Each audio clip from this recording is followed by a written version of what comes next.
Redox Bio-Nutrients. Love this time of year.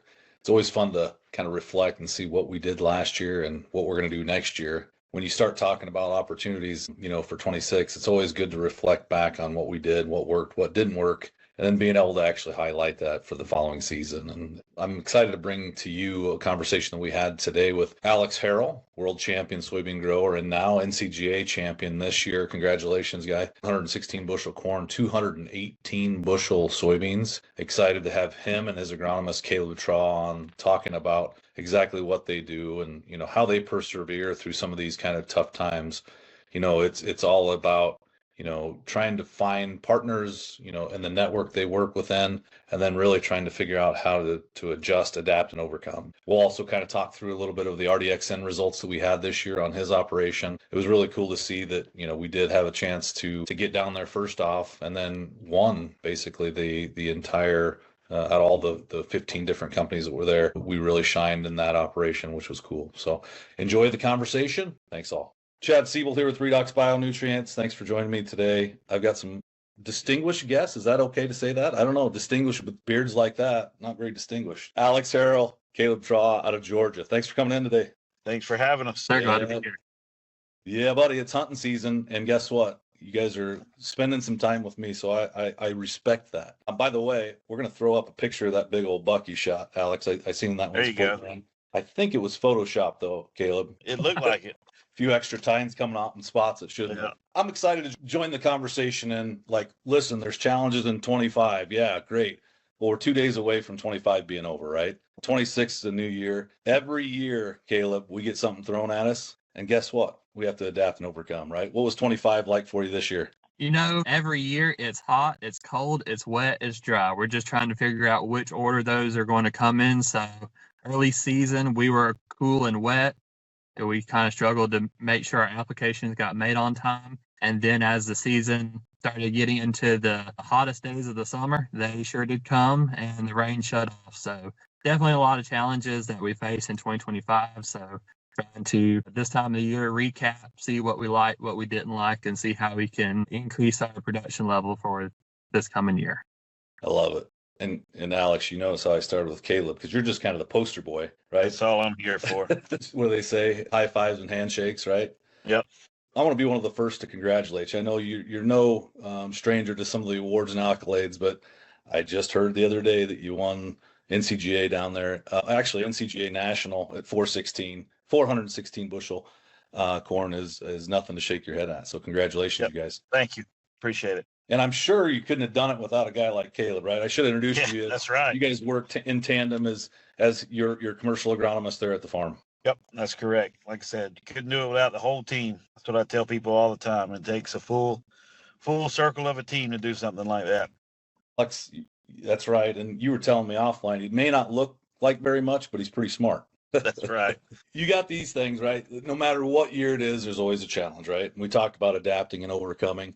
Alex, when you look at just your operation, you guys are multifaceted, right? And the crops you grow and the equipment that you operate and the business that you run or the businesses that you run. How do you tackle each day, right? Yeah, you got to go into it with an open mind for sure. And you got to know that, you can have a plan and usually by 7:30, 8 o'clock, you can throw it out the window and something's going to happen on no matter, if it's the irrigation business or the farm or whatever, especially the farm side. So things are going to happen throughout the day and you just got to overcome them, whether it's, equipment challenges or labor challenges or weather challenges, whatever it may be, pest, disease. Every day is a moving target from the day we plant the seed until we harvest. Every day is going to bring something different that we have to address throughout the day, especially down here in the South. We don't really get days off during the growing season. We're constantly if we're not spraying or fertigating or wide dropping or something like that, we're running irrigations nonstop from the time we plant until the combine's in the field. Yeah, man.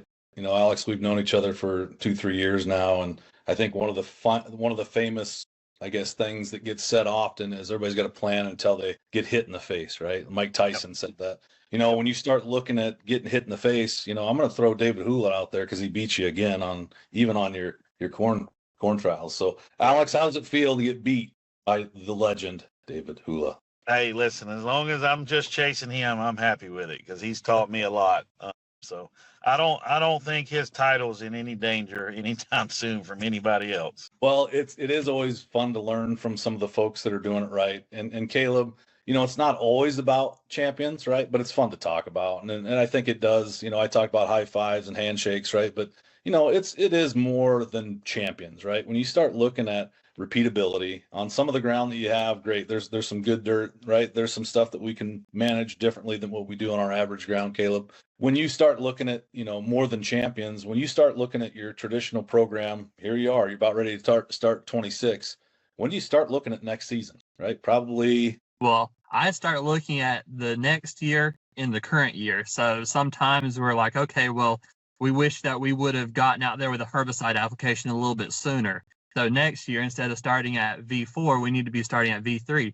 So I'll go ahead and put down in my calendar, hey, these are my notes for next year. We need to push this up. Or, hey, we cut off irrigation a little bit too soon. We need to keep on going a little bit more. So we're always changing and adjusting because, agriculture, it's constantly moving forward. So if we go into the next year doing the same things that we always have done, in essence, we're falling behind. So we're always trying to adapt, overcome, deal with the punches that get thrown our way for each year. So we're always trying to learn, and whether that be in the field or the network of growers that we're surrounding ourselves, I'll always say, never be the smartest person in the room. So always be endeavoring to learn from the crop, be a student of the crop, and then learn from others who are doing that same thing. Yeah, I love it, Caleb. And I think that continual learning is something that's pretty evident in your guys' operation. And, one of the things that I'd like to talk about today is, and we were lucky enough to join it this year, was you call it a field day, but I call it a research farm because the way you guys do things is a bit different, right? It's not a CRO, but when you look at the farmer grade with the research grade, you got something special down there. You did that this year. Was your first year? For us, it was. Caleb's done several in the past down on their place, but this is the first year we've done it up here on ours, and I think it's definitely the largest scale one that he's done. But I think we had 141 different strips out there. That includes check strips and everything. But yeah, there was a lot going on out there. Caleb, too much, or you want more? Well, for those several days in the spring with planting and then with harvest, it sure did feel like it was a bit too much. But, that's what it is. We only have so many crops that we will be able to plant, even in a career. So we're trying to cram as much learning and research into each one of those as possible. Because while this time of the year we're going to meetings, we're looking at slides, we're saying, okay, did this product work over here in this state? What was somebody talking about across the country? But there's really no replacement for that on-farm data. So like here with Alex, these were his production practices. We might have tweaked things just a little bit, but these were still his farm, his practices. And so being able to see real world results of not across the fence line, not down the road, not in somebody else's management, which products work, which products don't work. And so these, we'll utilize on his operation as, okay, what are some products or some practices that we can expand in acres for 2026 to see, okay, are these results repeatable? So we're looking for not just that yield increase, but also that return of increase of ROI there. So that's kind of the consensus behind doing all this research, and of course, doing things all in tight proximities to where we can control as many of the variables as possible, and to kind of give us that data that we can look forward to, implementing in the future, as well as sharing it with others. Yeah, I think, we started off the conversation around every year is different. The adversity that, again, conditions change daily. You guys are in a tough spot. And I had to do some research on where Leesburg is, right? So for those of you that don't know, it's in the middle of nowhere, but it's beautiful countryside. It's tough ground though, right? Or tough ground. It's different ground, a lot of sunlight. You're south of Macon, an hour and a half, north of Valdosta, an hour and a half. Yeah, my shop's in a little town called Smithville, about 10 minutes north of Leesburg. So yeah, we're 3 hours south of Atlanta, hour and 15 minutes south of Macon, about 2 hours north of Florida. So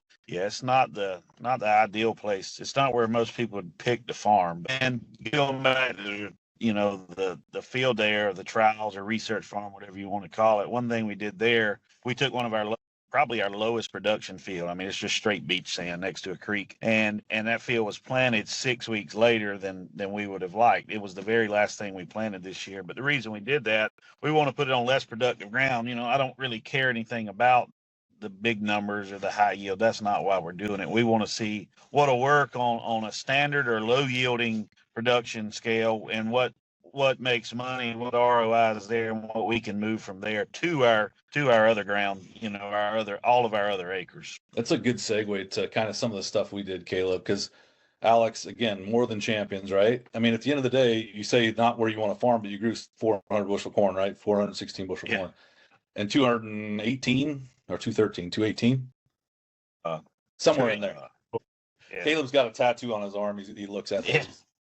You're going to have to cross that one off next year. Yeah. But, it may not be ideal conditions, right, in your own words, but, being able to adapt and be able to make the best of what God's given you, right? And I think, irrigation certainly helps. But when you start looking at those abiotic conditions, right, like the stress that you're going to face each season, you don't know what it's going to be. So you have to have a healthy plant. You have to be in the right position to be successful. When you start talking about, I'm going to go back to the research farm. Caleb, there you go. Research farm, not field day. You can coin that term. I think you said, or we were down there, right? So like it was light ground. Thank God it was on light ground, because I think you had torrential rains the night before and it dried out just enough. That's another reason we did it there. We were planning on if it rained a bunch. Would you have 14, 13, 15 partners that came in? So finding the right vendors to come in? I don't remember the total number. There was 10 or more. Right, yeah. Especially when you lump the product and then the seed companies too. It was a crowd, no doubt about it. Yep. That's great. And doing it again next year? Yeah. Learned a lot from it.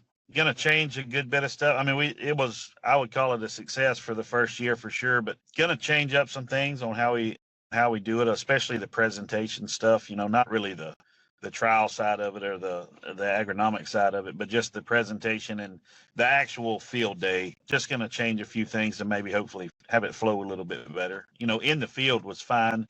When we got back to the shop, we had some presentation stuff. Going to tweak a few things there to hopefully have it flow a little bit better.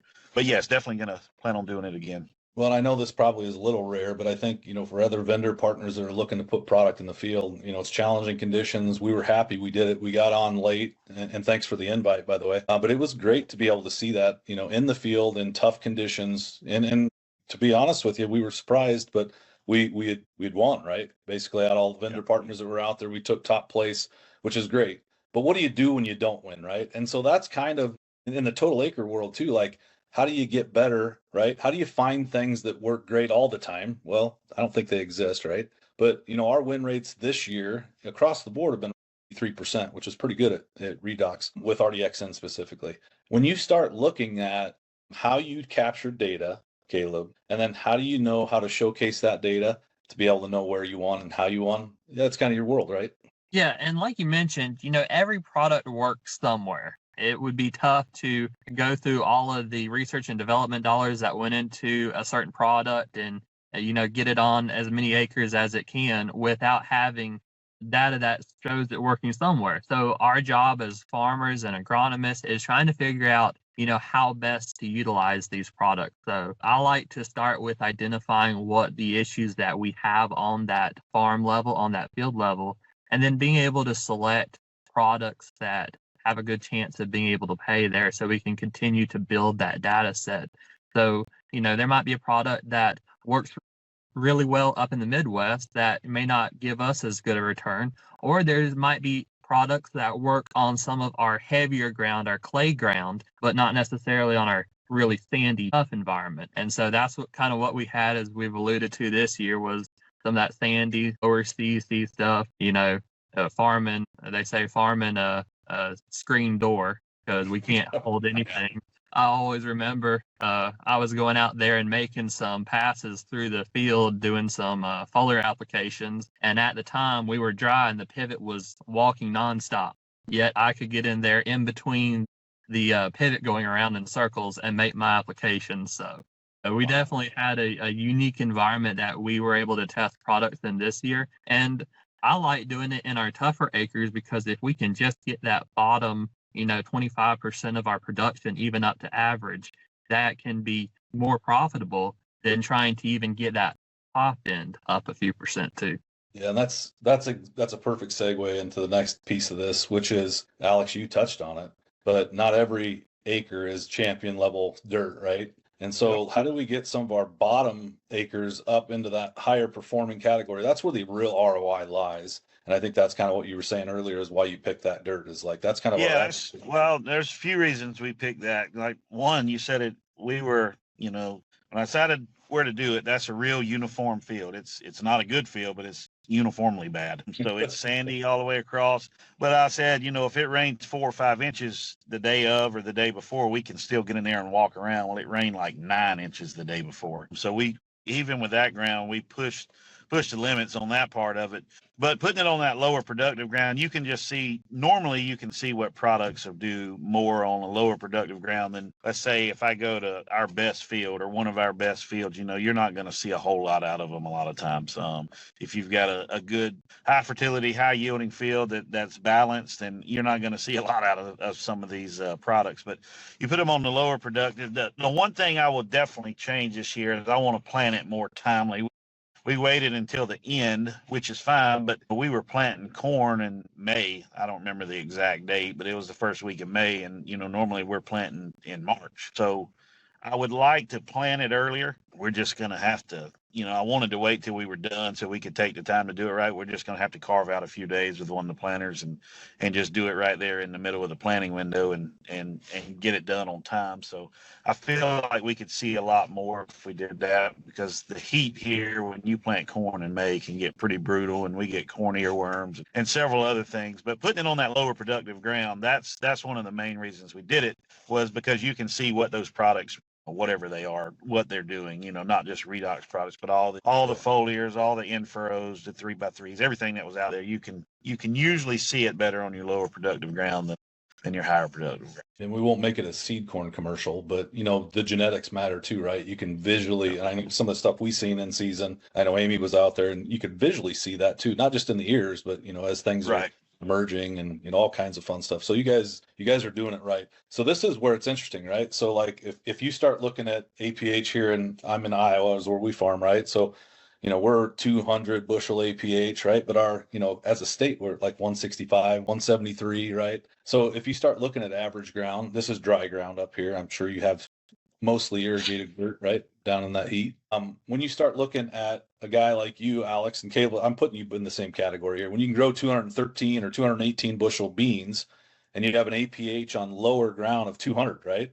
I think the farm that we were looking at was like an APH of 200, or we were looking for a yield goal of 200, and we were putting 200 units in out there, right? Ish. And so think about that everybody can kind of relate to that. When you start looking across the country, I don't care about the dirt, right? But when you start looking at I'm going to talk about nutrient use efficiency, the amount of nitrogen used per bushel, 1-to-1. And so when we went into this, Caleb, we started talking about where do we use RDX-N, and we'll introduce kind of the product that we put out there now, if that's okay.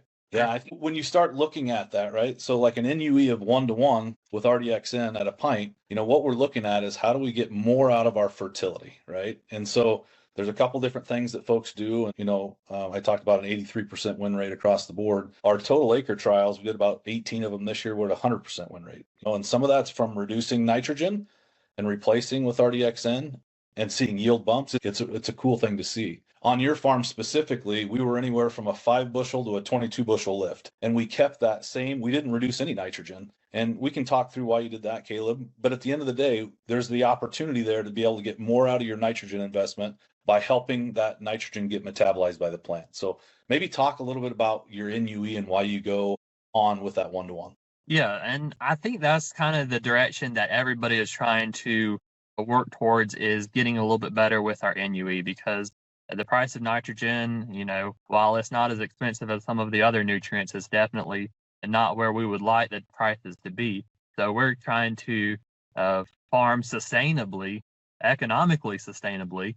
And so we're trying to get the most out of every dollar that we spend on nitrogen, and then thinking too environmentally, the end user, the products that we produce, they're becoming increasingly aware of the production practices that go into those products. And so whether it be trying to preserve runoff water, spending the last couple weeks with family, it was interesting how excess nitrate levels in water is now a conversation topic. Sure. So whether we're getting incentivized to be able to better manage those nutrient dollars, or being able to, provide a product that's produced more sustainably, in addition to helping out our bottom line, is definitely something that we're striving to do. And so, like back in the day, we were 1.2, 1.3.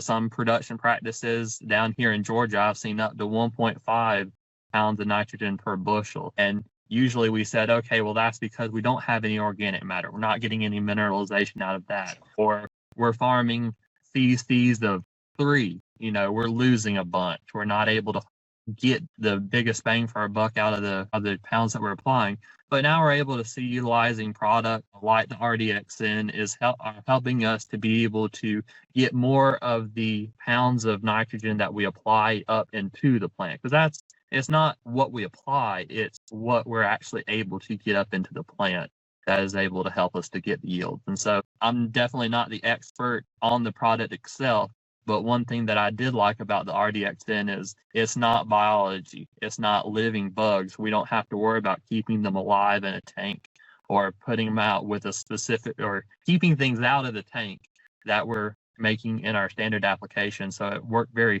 easily into our existing program, something that we can just put into our regular passes that we're making through the field. Yeah, and I think that's it, right? So you talked about it earlier, is finding the right partners that are willing to expose themselves, right? Making sure that you're going to put something to the test and not be afraid to try things on your farm. And then, I think learning, right? That's continual learning that you talked about. I think you talked about consistency and efficacy, but then the other one is like ease of use, right? It's not always about, and this is what I love about working with you on this, right? Because we did not reduce nitrogen. A lot of products will say you have to reduce this to get this. We kind of leave that up to the producer, right? If you're comfortable, we operate really interesting, right? So we talk about plant charge balance at Redox. So in the plant, right, we're in the energy business. We're harvesting sunlight. The plant takes up that energy, and it can do one of two things, right? It can move that energy into production or to correct stress, right? And so what happens in an environment, and this is as deep as I'll go, right? But in an environment where nitrogen has to be taken up by the plant and stored in the leaf vacuoles, what happens is it causes stress. And so if we use that energy to correct stress, then it's not going to production. And so therein lies the issue, right? So that's what I talk about when we're in the energy business. Low use rates, we don't necessarily say you have to reduce in. When you start looking at NUEs that are in that hyper efficiency is what I call it, like that 0.6 to 0.7, that's pretty efficient. But here's what I tell you, Alex, when you start looking at no matter what form of nitrogen, we've had these conversations before, I don't care what it is, nothing's 100% efficient. And so if you're an anhydrous guy, like here in Iowa, the universities will tell you 30 to 40% efficient. If you're a liquid guy, 40, 50, are you 60% efficient? Right? Even then, you're not getting the most out of your fertility investment. So there is opportunity there is the way I look at it, Alex. Yeah, for sure. And anytime we can make a product more efficient, as expensive as everything is right now, that's a big deal for us. Our fertilizer, not necessarily nitrogen, but it is definitely higher than I would like to see. But some of these other things are just outrageous now. So anytime we can add something to make, even if we just gain 10% efficacy of that product, that's a big deal. If we can get it into the plant versus just putting it out and not being able to drive it into the plant. It's it's the difference in making money, breaking even, or losing money at this point. It just, with low commodity prices and the inputs where they are, it's a big deal. Yeah, absolutely. Well said. Now, if you start looking at, where Redox is, for those that maybe haven't heard of Redox before, and Alex, before I came over here, I don't know if you had heard of Redox other than locally in Georgia, the retail partner that is owned by Redox is called AGN, or Ag Nutrients. They've been selling Redox products down there in specialty crops for the last 2 decades, really, last 15 years for sure. When you start looking at products in ground that is tougher, right? I call it abiotic stress, right? So now if you have too much moisture, too much heat, the plant's in a tough condition. If the plant can stay healthier longer, this is to your point, Alex, now maybe we can push off an irrigation event, right? Or maybe put less on. If we're holding nutrients, maybe we can put less out. It's not something that we claim to do, right? But if we are making that environment healthier with that plant being able to do what it's supposed to do, now all of a sudden we can do more with less. And that's kind of where Redox is built. Alex, Yeah, when you start Go ahead. looking at efficiencies, right, on the irrigation business, you know all about that. Every drop counts, every dollar of nutrients counts as well. Yep. And not only could you maybe cut something like that out, when I hear things like that, my mind automatically goes to, maybe we can keep that plant alive longer, or we can keep it in reproductive stage longer. And in turn, if we can keep that plant green longer, or keep it from black layering longer, or membrane separation on beans longer, then we're just adding weight. We're adding test weight, we're adding kernel weight, seed weight, whatever it is. So the longer we preach this a lot, we want to keep that plant. Let's say it's a 2,800 GDU hybrid of corn. If we can push that to 3,000 or 3,200 GDUs, all we're doing is adding more weight and more yield there. So, you definitely want to cut the money. There's times to cut money, and then there's times to spend money. And, you were talking about cutting back on irrigation events and things like that, but my mind automatically goes to, maybe that'll just keep that plant alive, or keep it green longer, where we can add those extra bushels towards the tail end and push it further than, it normally would on its own. Yeah, I'll tag on to that too. When, like what you mentioned earlier with the energy production within the plant, that happens at a set amount, whatever the conditions allow the energy production that plant to be. We can't go in there and pour a little more sunshine on the plant. We can't put a little more energy inside the plant like we could with water. So to your point, the plant is going to use its energy first to mitigate stress and then to produce yield. So if we can lower that stress level of the plant, I know it's crazy for me to think of initially, oh, my plants are out here being stressed, but that's what it is. And we're utilizing that energy, that finite amount of energy within that plant that it created that day. If we can minimize the amount that it uses for stress, we can maximize that amount that it uses to produce the yield that is keeping us in the business. Yes, sir. I like it. I think all good points. When you start looking at oxidative stress, guess where the name Redox came from? For those that are watching this, if you go out online and Google Redox, reduction of oxidative stress, right? So when Darren created this company over 30 years ago, he was pretty innovative when he came up with the name. So anybody that talks about oxidative stress has to use the word redox because it's in chemistry, it's in biology, and it is literally taking, you talked about it earlier, it's not a live bug, it's a biostimulant. It's a powerful biostimulant. It's pequeño amounts, right? So very, very minuscule amounts of botanical extracts in this case to be able to make that plant jump back into place and move that energy to where it needs to go. 80%, I want to throw this out there, 80% of the plant negative charge balance, so the imbalance in the plant comes from nitrate, nitrogen, by the way. So just kind of a fun fact, if you're kind of thinking through, I got this, right? I'm not applying too much nitrogen. Guys, you can't K your way out of it, right? There's not a way. So if you take your positive charges, your negatives, you can't apply enough K to be able to get in that balance that you need to. So there is that stress that's automatically occurring. So if you start looking at it though, Caleb, I'd like to talk about the results just real quick. If I can share here briefly, you talked about this, and I'll give Total Acre some props here. Some of the things they're doing, and again, you guys are members of Total Acre. When you talk about Total Acre, if you haven't heard of them, check them out. That's a membership group that you talk about your network that you work with very closely. Caleb, maybe just give some shine to Total Acre, what they're all about. Yeah, that's what it's a group of growers that, of course, led by some high yielding individuals in the corn and soybean world. But I like it because it's definitely forward thinking growers that come together, that are very open and willing to share information, on their farm, and trying to put our heads together and see, okay, where does that next yield bump? How can we increase our ROI? And then utilizing tools within software to be able to shine light on some answers. Perfect. Couldn't have said it better myself. Alex, it's not always about champions, right? But there's a lot of champions inside of Total Acre. I seen actually Jake Drozd up in Wisconsin, or actually in Michigan, won. A lot of what's happening, it's a systematic approach, Alex, right? It's great. You have a network of people. So does everybody else, right? But the way you systematically look at things, what we're looking at is an NPR, which is a Total Acre thing, but you're talking about balancing the plant to make sure that if we're short one nutrient, how do we balance it out, right? So maybe just high level talk about the network and what's cool. What do you like most about working with them? Yeah, no, what they do really well is they do a lot of trials, and they don't BS with the trials. Brian's over it and he's strict, and if you don't meet his guidelines, they're not gonna they're not going to sugarcoat something. They're not going to put results up there that are just catered to, whoever's giving the most product or paying money or anything like that. I mean, they're true results, and they are what they are. Some people don't like them. They leave. And for the growers, they really like that, because it's pretty transparent. Not only you can see, you may do a trial on your farm, but there's 50 others on those. So you get to see something, something works 45 times out of 50, it's probably something you ought to look at. If it works, one time out of two on your place, you're probably, well, it didn't really work, so I'm not going to buy it again. But when you see things that are put out that many times across that many different regions and soil types and management types, it'll open your eyes to some products. I mean, it's turned me on to some products that are grower standard practice now that I'd never even heard of before. So that's the cool thing about it. And then, it ranks, the NPR, I think they call it here, is it shows which nutrients or whatever it is that may be your limiting yield factor. And, we have to fix it. It's tell people all the time, it's like a chain. You've got a weak link in that chain, and chain's only as strong as that weak link. And once you fix that one, there's another one that's going to be your weak link. And it's just figuring out which one that is and being able to address that.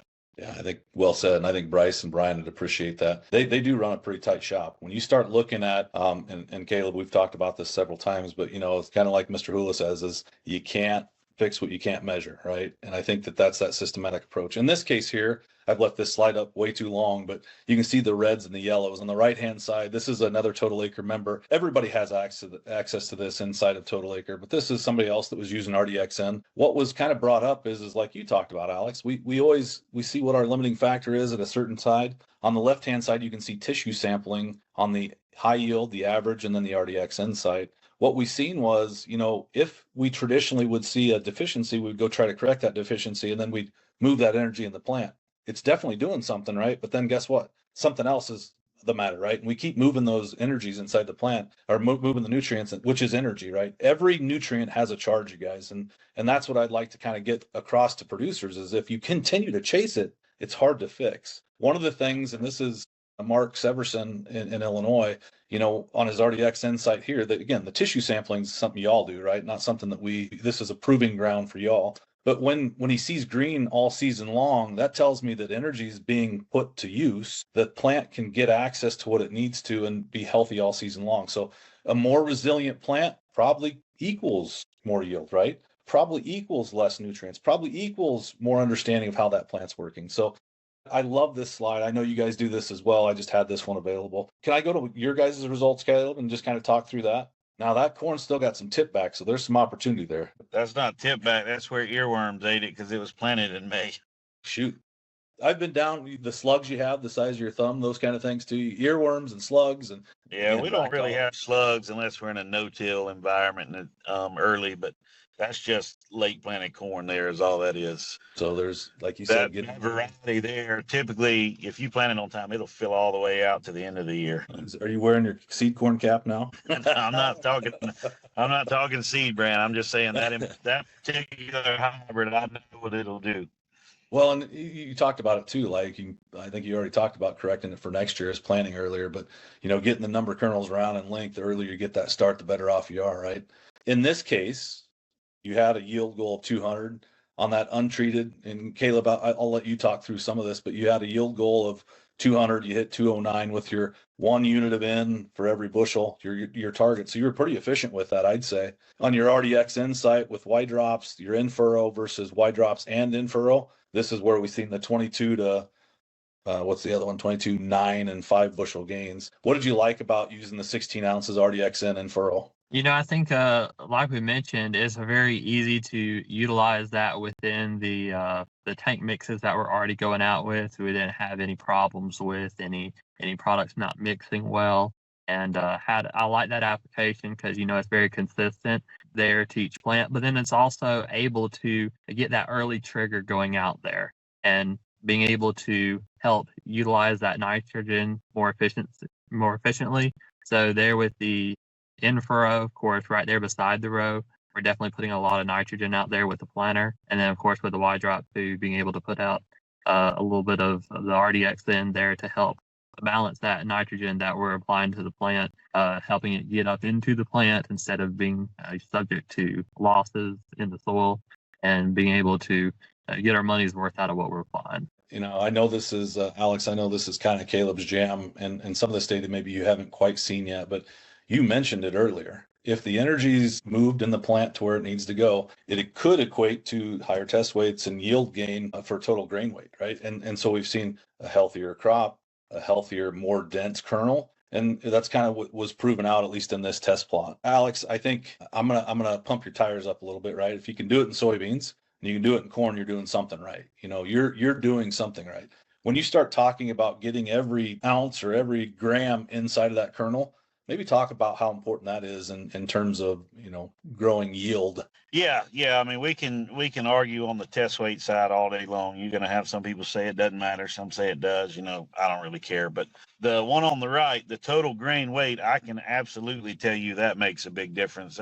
Every presentation I do across the country is I've got 4 soybeans in my hand, and 2 of them were about, they were 3,200 seed per pound, and the ones on my right were 1,600. So tell people there's just a massive difference in seed size there. And 100 bushel soybeans on the left, they're 200 bushels on the right. And with the same population, the same pods per acre, same beans per acre, it's literally double the yield if we can increase that seed size. Now that's a lot easier said than done, but at the end of the day, this here shows you a 10%, if we can increase that grain weight or that seed size by 10%, it's a really big deal. And for us, it's where we found a lot of hidden bushels on the tail end of things. Like I said, anything we can do to extend that reproductive stage, keep that plant greener longer, we're going to increase that yield just by packing on more weight, whether it's corn or soybeans. And, whether you've got 60,000 kernels per bushel on corn or 100,000 bushel,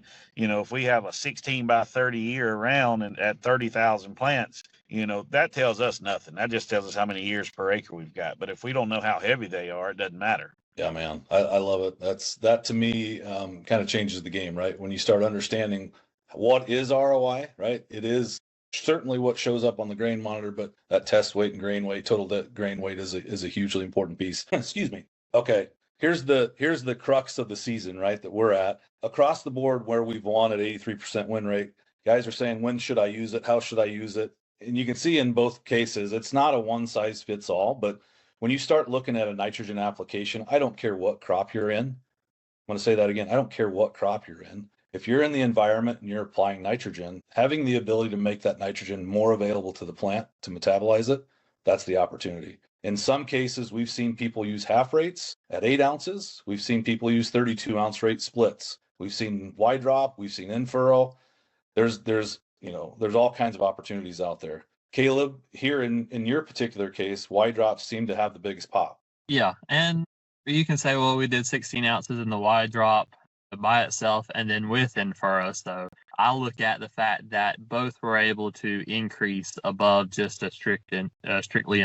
So it's definitely something that caught our eye. And of course, like you mentioned, now we just have to duplicate it. So we'll continue to look at it again next year and maybe even get it on a few more acres so we can continue to quantify these results. Now let's talk about that, because that's what I'm excited about. It's always great to look back, right? But sometimes looking back means you're not looking forward. And so when you start looking at opportunities in 26, all the doom and gloom of 25 is behind us, right? It's nothing but opportunities. You said it earlier, I think it was you, Alex. You only have so many crops to plant in a lifetime, right? Or maybe it was you, Caleb. You guys can steal that thunder. But you're looking forward. I personally am looking forward to getting on your farm again, because it's all about repeatability, right? So great, Alex, Caleb, you had 22 bushel lift. You kept your NUEs. What are you going to do next year, right? Are you going to try to reduce in? You're going to try to right? What are we going to do next year? Because it has to be repeatable, right? It has to be scalable, and it has to be easy to use. What's it look like? Caleb, Alex, either one of you. Go ahead.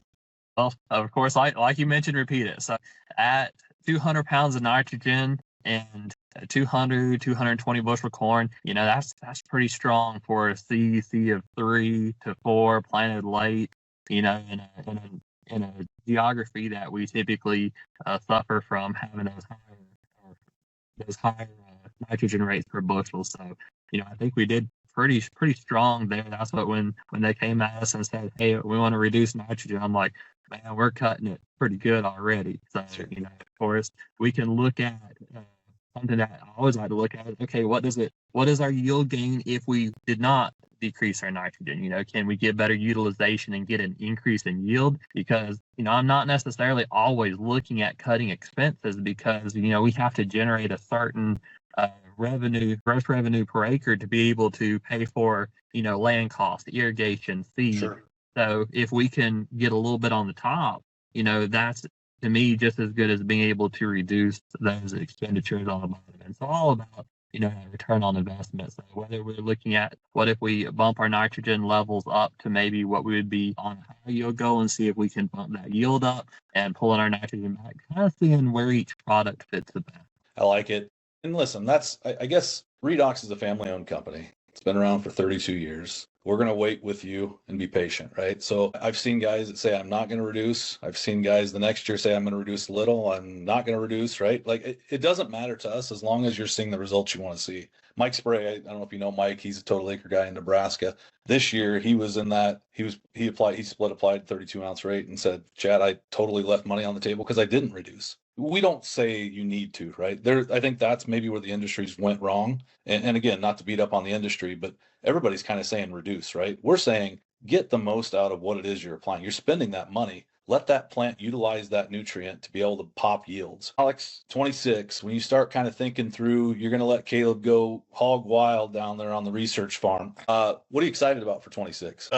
Not a whole lot. No, I just hope we can get, I'm excited about trying new things, putting another crop in, obviously. I mean, that's why we do what we do. It sucks right now with our input costs and our commodity prices. We're actually, one thing I'm looking forward to is I'm cutting back some. I'm going to let go of some of my lesser productive farms. And I'm not going to let go of much equipment or labor. So I'm going to be able to be more timely. I feel like sorry, I got an 8-week-old puppy in here, keeps pushing me down. I'm excited about, like I said, being more timely. I feel like we do a pretty good job already with timeliness, but if I can cut back some acres and really, really focus on getting things done exactly how I want to do, I'm hoping we can raise our overall farm average by a pretty substantial amount, by not just the timeliness, but we're also letting go of some farms that just, some farms just aren't as good as others. So we're going to let some of those go. And like I said, hopefully the ones we keep, they're a higher producing ground. We can squeeze a few more bushels out of those by being a little bit smaller and being more timely, and then raise our overall average. But like I said, it's just tough right now. The margins are so thin. You cannot slip up, or you'll go backwards really fast, and that's happened around here a lot. There's a lot of farmland for rent right now because people are either retiring, quitting, the banks are cutting them off.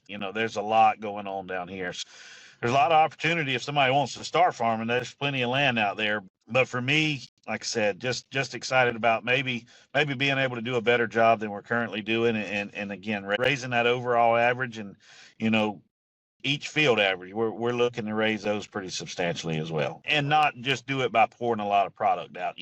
Doing kind of the same thing we're doing, is trying to be a little more timely with it, a little more precise. Got a few things in the back of my mind that I want to change up late season on some stuff that I'm not able to do, when I've got to run wide open all the time to get across everything. So I would say that's what I'd be most excited about, just going forward and hopefully making more yield and making money. Alex, it's about opportunities, right?